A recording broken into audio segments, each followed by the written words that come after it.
Hi folks, it's 11 o'clock in the morning on 13th of December 2013. Moon's nicely ensconced in early Taurus. It's a nice solid stable field. So here's the next post on Uranus. This is Uranus in the 1st and the 7th houses. Uranus in the 1st house. Never normal, never orthodox, conventional, normal, stable, conventional, routine. Because that's boring. Can't do boring. No.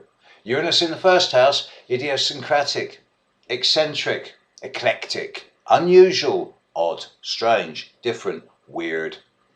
Uranus in the 1st house, proud to be different. Fear, real fear of being boring. In a negative way, Uranus in the 1st house will come across as the radical militant, the radical, almost fundamental individualist who will go out of their way to stand out of a crowd and be that individual. It's almost as if they're searching for identity by stating their difference. And it can lead to various levels of challenge, confrontation, and disagreement with others. A neutral Uranus in the 1st house does bring someone who encourages others to aspire to their individuality, who's constantly trying to catalyse or stimulate others to aspire to their own individual greatness and get them out of the sort of mundane rut of routine, if you like.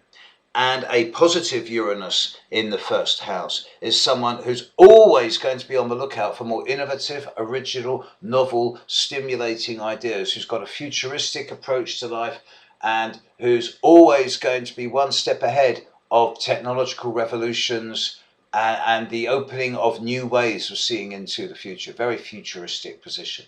Uranus retrograde in the 1st house. This is a fairly difficult, certainly an unusual position, and often quite difficult.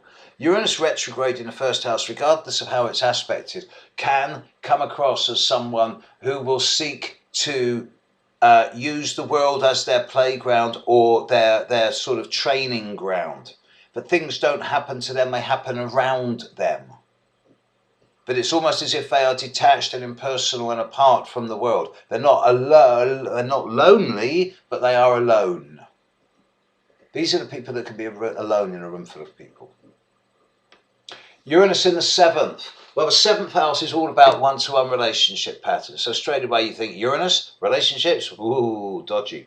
And in truth, a difficult Uranus in the 7th house is going to bring challenge in settling down into normal, conventional, orthodox, routine relationships. It's not going to happen. Not in terms of contentment and happiness.